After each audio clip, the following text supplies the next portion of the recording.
విజయ సంకల్ప యాత్ర పేరిట దేశం మొత్తంలో ఈ రాబో ఏప్రిల్లో జరిగేటువంటి పార్లమెంట్ జరిగేటువంటి ఎన్నికల్లో నరేంద్ర మోడీ గారిని మూడవసారి ఈ దేశానికి ప్రధానిగా చూడాలని చేయాలనేటువంటి ఉత్సుకతోటి దేశ ప్రజలు ఉన్న సందర్భంలో కేంద్ర పార్టీ రాష్ట్ర పార్టీ సంయుక్తంగా ఈ రాష్ట్రంలో తెలంగాణ రాష్ట్రంలో 5 బస్సు యాత్రలను నిర్వహించాలనేటువంటి తలపెట్టినటువంటి విషయాన్ని మీకు తెలియజేస్తా ఉన్నాం.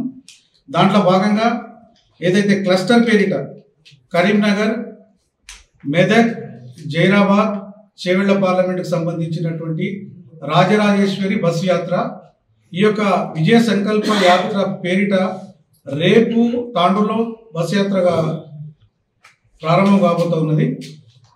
దాని విషయాల్లో విశ్వేశ్వరరెడ్డి గారు పూర్తి విషయాలు చెప్తారు వారికి.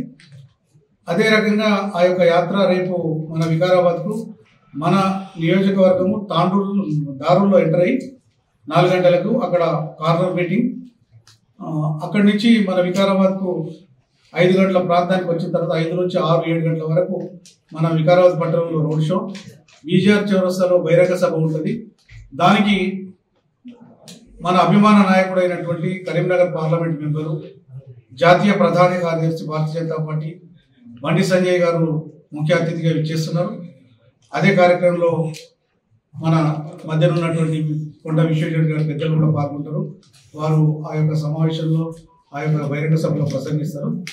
ముఖ్యంగా మనకు జనవరి 22 తర్వాత అయోధ్యలో రామ మందిర నిర్మాణం, బాలరాముని విగ్రహ ప్రతిష్టాపన తర్వాత దేశ రాజకీయాల్లో సమూలమైనటువంటి మార్పు రావడం జరిగింది. ఏదైతే ఎన్డీఏ కూటమికి వ్యతిరేకంగా ఏర్పడినటువంటి ఇండియా ఏదైతే కూటమి ఉందో రోజు రోజుకు వాళ్ళు చిన్నాభిన్నమైపోయినటువంటి పరిస్థితిని మనం చూస్తూ ఉన్నాం.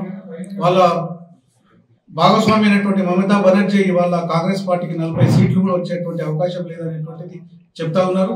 అదే రకంగా మహారాష్ట్రకు చెందినటువంటి మాజీ ముఖ్యమంత్రి అశోక్ చవాన్ గారు బీజేపీలో చేరింది. ఇంతకుముందు ఈ మధ్యనే కమల్నాథ్ గారి కేంద్రంలో కరడు కట్టిన కాంగ్రెస్ పార్టీగా ఉన్నటువంటి యొక్క నేతలంతా కూడా భారతీయ జనతా పార్టీ వైపు చూస్తా ఉన్నారు. అతి కొద్ది రోజుల్లో బీజేపీ చేరుతామనేటువంటి యొక్క సంకేతాలు. అంటే దీని అర్థం ఏంటంటే భారతీయ జనతా పార్టీకి ఈ దేశంలో ఆల్టర్నేటివ్ ఎవరు లేదు. ఈ దేశంలో భారతీయ జనతా పార్టీ అతిపెద్ద పార్టీ, ప్రపంచంలో అతి పెద్ద మెంబర్షిప్ ఉన్నటువంటి పార్టీగా భారతీయ జనతా పార్టీ వైపు దేశ ప్రజలు చూస్తూ ఉన్నారు. కాబట్టి మరొకసారి ప్రధానమంత్రినే ఈ దేశ ప్రజలు కోరుకుంటా ఉన్నారు. దాంట్లో భాగంగానే వారు నేర్పిన రాజనీతి ఏదైతే ఇంటర్నేషనల్ రిలేషన్స్ ఏవైతే ఉన్నాయో, గతంలో ఉన్నటువంటి యొక్క మన దేశానికి వేరే దేశానికి ఉన్నటువంటి సత్సంబంధాలు ఏ రకంగా ఉంటాయో ఈరోజు నరేంద్ర మోడీ వచ్చిన తర్వాత ప్రపంచం దేశాలతోటి మనం ఎట్లా సఖ్యతగా ఉంటున్నాం. ఇవాళ యునైటెడ్ అరబ్ ఎమిరేట్స్ లో కూడా, ఇవాళ అరబ్ కంట్రీస్ లో కూడా ఒక హిందూ దేవాలయాన్ని నిర్మించుకోగలుగుతా ఉన్నాం. అక్కడ భజనలు చేస్తా ఉన్నారంటే ఒకసారి మనం అర్థం చేసుకోవాలి ఏ రకంగా ఇంటర్నేషనల్ రిలేషన్స్ మెయింటైన్ చేయబడుతున్నాయి నరేంద్ర మోడీ గారి నాయకత్వంలో అనేటువంటిది. కాబట్టి ప్రపంచ దేశంలో ఏ సమస్య వచ్చినప్పటికీ కూడా మోడీ వైపే చూస్తూ ఉన్నారు. పెద్దన్న పాత్ర ఈ ప్రపంచానికి దిక్సూచి ఐకాన్ గా నరేంద్ర మోడీనే చూస్తూ ఉన్నారు. కాబట్టి వారిని ప్రధానమంత్రి చేయాలని అంటే ఈ దేశంలో ఉన్నటువంటి అత్యధిక పార్లమెంట్ సీట్లను భారతీయ జనతా పార్టీ కైవసం చేసుకోవాలనేటువంటి ఒక ఎజెండా తోటి భారతీయ జనతా పార్టీ ముందుకు పోతా ఉన్నది. మన తెలంగాణలో గతంలో ఉన్నటువంటి 4 సీట్లకు ఇవాళ 10 నుంచి 12 సీట్లు టార్గెట్ గా ముందుకు పోవాలని అనుకుంటున్నాం. మనకు సర్వే రిపోర్ట్స్ ఉన్నాయి. దాంట్లో ఖచ్చితంగా చేవేళ్ల ఉన్నది అనేటువంటిది మీ యొక్క సర్వేలు ఏదైతే మీ ప్రెస్ మీడియాకి తెలుసు, మీరు ఇచ్చినటువంటి నేషనల్ ఇంటర్నేషనల్ సర్వేస్ రిపోర్ట్సే చెప్తా ఉన్నాయి. చేవేళ్ల కూడా అత్యధికంగా 51% ఓట్స్ ఆఫ్ ఓటర్స్ ను భారతీయ జనతా పార్టీ వైపు మొగ్గు చూపుతున్నటువంటి విషయాన్ని మనకు సూచిస్తున్నారు. కాబట్టి ఖచ్చితంగా ఈసారి ఎట్టి పరిస్థితుల చేవేళ్ల భారతీయ జనతా పార్టీ కైవసం చేసుకోవాలనేటువంటి ఒక కంకణబద్దులైన కార్యకర్తలు కానీ నాయకత్వం కానీ ఉంటారు. కాబట్టి దాంట్లో భాగంగానే రేపు బస్ యాత్ర ప్రారంభమవుతున్నది. ఖచ్చితంగా ఈ విషయాన్ని మీ మీడియా ద్వారా మేము తెలియజేస్తా ఉన్నాం. మీ మాధ్యమం ద్వారా మేము ఇక్కడ ఉన్నటువంటి ఒక జిల్లా ప్రజలకు కూడా ఎక్కడైతే యాత్ర తాండూరు కానీ వికారాబాద్ కానీ పరిగి కానీ వచ్చేటువంటి సందర్భాల్లో పెద్ద ఎత్తున భారతీయ జనతా పార్టీ శ్రేణులు కానీ దేశభక్తులు, జాతీయవాదులు, మోడీ అభిమానులు ప్రజలంతా కూడా ఈ యొక్క సభలను విజయవంతం చేయాలని చెప్పి భారతీయ జనతా పార్టీ జిల్లా శాఖ తరఫున నేను కోరుకుంటున్నాను. సమావేశానికి వచ్చిన ప్రెస్ మిత్రులందరికీ నమస్కారం. అట్లనే అధ్యక్షులు మాధవరెడ్డి గారు, శివరాజ్ గారు, కేపీ రాజు గారు, వివేకానంద రెడ్డి గారు, పాండు గౌడ్ గారు, శ్రీధర్ రెడ్డి గారు, ఇక్కడున్న నాయకులందరికీ నమస్కారం. ఈరోజు శివాజీ జయంతి. ఈ సందర్భంగా తను ఎట్లయితే మొత్తం భారతదేశం ఒకటి చేసిండో, మొఘల్ సామ్రాజ్యాన్ని ఎదుర్కొందో, ఆయన ఎటువైనా విజయమే సాధించిందో, ఈ సందర్భంలో రేపటి సంధి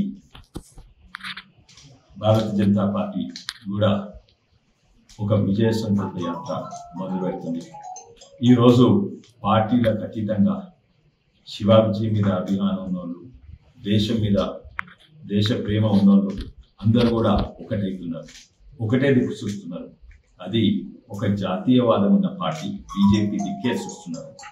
మొన్న ఎవరికి వేసినా అది వేరే, అది అసెంబ్లీ ఎలక్షన్స్, పార్లమెంట్ ఎలక్షన్ అయితే మోడీ దిక్కే, ఒక దేశానికి కొరకు పనిచేసిన నాయకుని దగ్గరికి దిక్కే చూస్తున్నారు. మన ప్రాంతంలో చేవెళ్ల పార్లమెంట్ల తాండూరులో మొట్టమొదలు ప్రారంభమైంది విజయ సంకల్ప యాత్ర. అక్కడ కేంద్ర మంత్రివర్యులు బిఎల్ వర్మ గారు వస్తున్నారు. అట్లనే మన ప్రియ నాయకుడు, ఒక youth icon, Telangana youth icon MP Bandi Sanjay గారు వస్తున్నారు. ఇది తాండూర్ మధ్యలో పోలీస్ స్టేషన్ దగ్గర ఉన్న చౌరస్తా అయితే పోలీస్ పర్మిషన్ కూడా తీసుకున్నాము. ఇది చూసి మొత్తం తాండూర్ యువత గ్రామం నుంచి వస్తున్నారు. కానీ మీ ద్వారా కూడా కొంతమంది పెద్ద మనుషులకు తెలవాలని, మీ సపోర్ట్ కూడా కావాలి, అందరికీ తెలియాలంటే ఈ సభ రేపు మొదలైంది.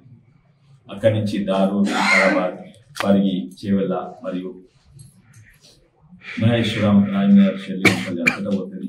ఇది 3 రోజుల మొత్తం కంప్లీట్ అవుతుంది. ఈ 7 నియోజకవర్గాలు. ఈరోజు మోడీ గారు చేస్తున్న పని ఇక్కడనే కాక మన గ్రామీణ ప్రాంతంలో కూడా కాక రాష్ట్రానికి ఏం చేస్తున్నారు, దేశానికి అంతర్జాతీయ మీటింగ్ల కూడా వారు ఒక భారతదేశంలో వేరే లెవెల్కి తీసుకుపోయారు. ఎప్పుడు కూడా అంతర్జాతీయ రాజకీయాలలో మన భారతదేశాన్ని చిన్న చూపు చూసింది. కానీ ఇప్పుడు మోడీ దిక్కు చూస్తే, భారతదేశం దిక్కు చూస్తే వేరే విధానంగా చూస్తుంది.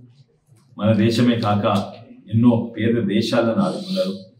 కరోనా వచ్చినప్పుడు తను చేసిన ప్రోగ్రామ్స్, తన సిద్ధాంతం ఒకటే, నేషన్ ఫస్ట్, అంటే జాతీయవాదం. అదేంటంటే దేశం, మన భారతదేశం నంబర్ 1 ఉండాలి. కానీ అటు దేశం గురించి మాట్లాడినా కూడా తన సిద్ధాంతం ఏంటంటే అంత్యోదయం. అన్నిట్లా లాస్ట్ మ్యాన్ ఫస్ట్ అయ్యే వరకు మన దేశం బాగుపడదు.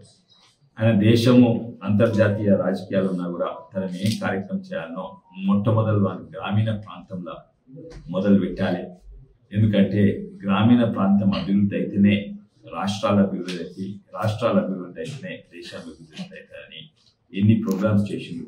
ఇంతకంటే ముందు 2-3 ప్రోగ్రాంలు, రాజకీయాలైనా లేకుంటే డెవలప్మెంట్ ప్రోగ్రామ్స్ అయినా లేకుంటే ఇంకేమైనా ప్రోగ్రామ్స్ అయినా నా గ్రామీణ ప్రాంతం మీద ప్రత్యేక దృష్టి పెట్టిండు. సర్పంచ్లకు వచ్చిన పైసలు వాళ్ళే, గ్రామీణ ప్రాంతంలో రూపాయి బియ్యం వచ్చినా, ఉచిత బియ్యం వచ్చినా, మద్దతు ధర వచ్చినా, ఫర్టిలైజర్ సబ్సిడీ వచ్చినా, 24 గంటలు కరెంట్ వచ్చినా వాళ్ళ మోడీ గారు వాళ్ళనే వస్తున్నాయి. ఈరోజు తెలంగాణ రాష్ట్రంలో కూడా వేరే బీజేపీ అధికారం లేకున్నా కూడా దీనికి అప్పులు, హద్దులు దాటిన అప్పుల మీద ఇంకా 9,000 కోట్ల అనుమతించిండు పోయిన నెల. అది లేకుంటే కాంగ్రెస్ పార్టీ అధికారంలో ఉన్నా కూడా అది ఇచ్చిండు. ఎందుకంటే రాజకీయాలు పక్కన పెట్టాలి, తెలంగాణ ప్రజలు ఇబ్బంది పడొద్దని.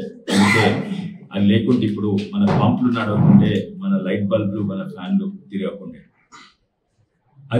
అదే సిద్ధాంతంతో నేషన్ ఫస్ట్ అని ముంగపోతుంది. దీంతో యావత్ యువత అన్ని పార్టీలు ఇడిచిపెట్టి మోడీ గారిని మళ్ళా గెలిపించాలని పట్టుదల పెట్టి ముంగట్టుకొస్తుంది. చేవల పార్లమెంట్ల జాతీయవాదం చాలా గుంజుకుంటున్నది. వచ్చే ఎన్నికలలో మనకు భారీ మెజార్టీతో గెలుస్తామని అనుకుంటున్నాము. ఇవే కాక వారు వికసిత్ భారత్ అనే ప్రోగ్రామ్ అయినా, ఏదైనా ఫైనాన్స్ అయినా, బిజినెస్ అయినా, రాజకీయాలైనా గ్రామీణ ప్రాంతంలో మొదలుపెట్టాలి. అందుకే ఎప్పుడు లేనట్టు ఒకప్పుడు కేంద్ర బ్యాంకులు అన్నిట్లో ఎక్కువ లోన్స్ ఇచ్చేది పెద్ద పెద్ద పెట్టుబడిదారులు. కానీ ఇప్పుడు చూస్తే స్టేట్ బ్యాంక్ ఆఫ్ ఇండియా అంటే ప్రభుత్వ బ్యాంక్, అది పేదోళ్ళకే ఫస్ట్ ఇస్తుంది, ఆ ఇండస్ట్రియల్స్కు లాస్ట్ ఇస్తుంది. దానివల్ల పేదోళ్ళకే కాక బ్యాంక్ కూడా లాభం అవుతుంది. ఎందుకంటే పేదోళ్ళు మిత్తిలు కడతారు, వేరే వాళ్ళు అప్పులు తీసుకొని పారిపోతారు. అందుకే ఈ లాస్ట్ 2 ఏళ్లలో స్టేట్ బ్యాంక్ ఆఫ్ ఇండియా ఏదైతే ఎప్పుడు అదే దివాలా తీసిందో, ఇప్పుడు దాని ప్రాఫిట్ రిలయన్స్ ఇండస్ట్రీస్ కంటే, అంబానీ కంటే ఎక్కువ ప్రాఫిట్స్ వచ్చినాయి. అట్లే కేంద్ర వ్యవస్థలన్నీ ఒక దిక్కు, అన్నిట్లో ఎక్కువ షేర్ ప్రైజెస్, అన్నిట్లో ఎక్కువ లాభం. 60 ఏళ్ళ లేని లాభం ఇప్పుడు వస్తుంది, 60 ఏళ్ళ లేని షేర్ ప్రైజెస్ మీదికి పోతున్నాయి. ఒకరి కథ చూస్తే ఇక్కడికి మన రాష్ట్రం దివాలా తీసింది, ఏమీ లేవు. అయినా కూడా కేంద్ర ప్రభుత్వం మన రాష్ట్రం సపోర్ట్ ఇస్తుంది. అందుకే బీజేపీ తోటే మన రాష్ట్రము, దేశము, గ్రామీణ ప్రాంతం డెవలప్ అవుతుందని ఇప్పుడు అందరికీ అర్థమవుతుంది. ఎందుకంటే చేసినాయని పోయిన ప్రభుత్వం నేనే చేసిన అనుకున్నది, ఇప్పుడు తెలుస్తున్నది. మద్దతు ధర ఎవరు ఇస్తుండ్రు, కరెంట్ ఎట్లా వస్తుంది, ఉచిత బియ్యం ఎట్లా వస్తుంది, 2400 రూపాయల యూరియా ఇప్పుడు 266 రూపాయలకి ఎట్లా వస్తుంది, అందరికి కూడా తెలిసిపోయింది. మీ ద్వారా మరోసారి మీ ప్రెస్ సపోర్ట్ కావాలి, ఈ అవగాహన వస్తుంది. ఎందుకంటే ఇన్నేళ్ళు చాలా